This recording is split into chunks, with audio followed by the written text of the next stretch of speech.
a really tough experience for me suddenly to be on my own. When you're with a friend, it's a lot easier in many ways going on an expedition. On my own, I had to make decisions by myself. I had to face camping on my own in scary kind of places by myself. I had to meet people by myself. I'm naturally quite shy by disposition, so I had to force myself to get out there, meet people and make friends as I went along. And that actually really added to the experience, even though it was harder. And I continued on down to Australia, then back up.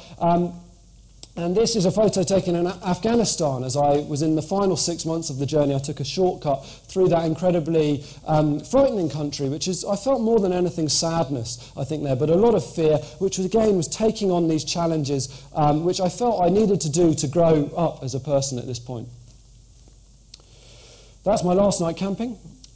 I caught a ferry across the English Channel and back through London, where of course it was raining, and past Big Ben and home at last. And that was that journey, and I finished that journey now about 5 years ago.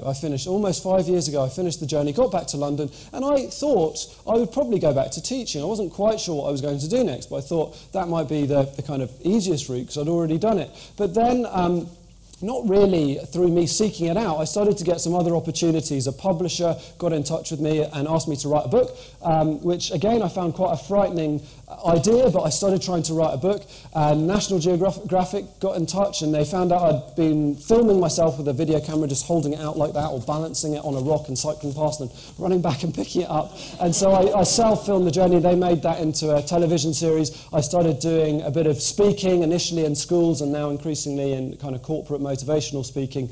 And so I had all these new opportunities. It was an amazing thing to have these new opportunities from taking that risk of going and doing something new and scary. But the best thing that happened in the journey was actually when I was in Hong Kong, about 1 year into the journey. I met a girl who's over there who is now my wife. And so she's probably very embarrassed. So I met Christine when I was in Hong Kong. She happened to be working in London when I got back to London, and then we got married. And after we got married, about 2 years ago now, we moved back to Hong Kong, and we now live in Mui Wo on Lantau Island, which we're loving. And when we got to Hong Kong, we started to work for this charity, Viva, which is the same charity I was raising money for during the expedition. And Viva is a charity that works with children at risk. And children at risk would include orphans, street children, children at risk from trafficking, all these terrible situations children face, as we've heard a bit from Scott about earlier. And I'm sure a lot of people will know, especially if they've worked with children at risk, that there are lots and lots of great charities out there helping children. But as well as the big international ones, there are also a lot of local charities which are just run by maybe a local couple who see children out on their streets and they start trying to look after the children. And there's a lot of these very, very small charities just run on a grassroots basis, and often these charities are very isolated and very vulnerable to collapsing because they're so isolated and untrained and so on. And Viva is a networking charity. It networks them together and trains them to help these small charities to become more sustainable and effective. And so me and Christine set up a fundraising office for Viva here in Hong Kong to support their work. So that was a great new adventure, doing that here.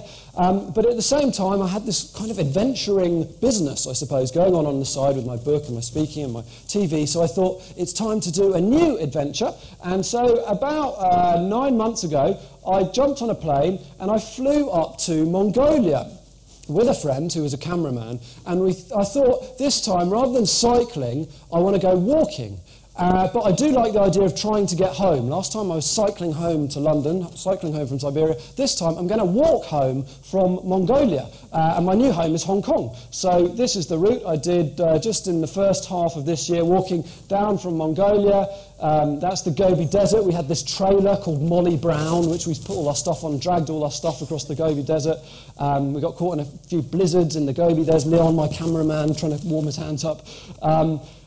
There's the Great Wall. I don't know, can you see me there? That's in Shaanxi province. Anyone see me? I'm up. Can you see me there? That's how big the Great Wall is. And this is a little, more crumbly section of the Great Wall than perhaps we normally visit. It's me taking a quick dip in the almost frozen Yellow River. And then home, I got home at the end of May. we were in the SCMP, and then there's me and Leon, my cameraman, and my wife Christine, back on the Hong Kong waterfront at last on 26th of May. So I've just been back about 2 months. My feet are recovered. I have to say that I think cycling is a lot more sensible than walking. Walking is so slow, and you've got all the weight on your back. On the bicycle, you can put it on your rack, so your body doesn't feel it so much. But walking, all this camera equipment and stuff on our backs, very, very exhausting. But also a wonderful experience. The Chinese people took great care of us, and we had a great time. So really, just in closing, I thought I'd just say, when I was younger, when I was at school and a young adult, I was never particularly good at sport when I was at school. I wasn't in the top sports teams, wasn't the sort of person to ride a bike 30,000 miles or walk 5,000 kilometres. I wasn't particularly good at work. I certainly wasn't the sort of person to write a book. I was never in, the top classes getting amazing degrees or anything. And I was not very brave. I used to get frightened of things very easily, and if I'm honest, I still do get frightened of things very easily. I suppose my idea is just how good it is to sometimes step out of our comfort zone, do things which make us feel really alive and stretch us, not just to our limits, but to what we think are beyond our limits. And I think we can actually be very, very surprised both about what we can achieve and what we can learn and what opportunities those kind of brave decisions can lead to. In my case, it led to 2 new careers, working for a charity I really believe in and having this kind of adventure writing career. And best of all, I also met my wife. And just to close, I thought I'd mention this little quote here, which I really love.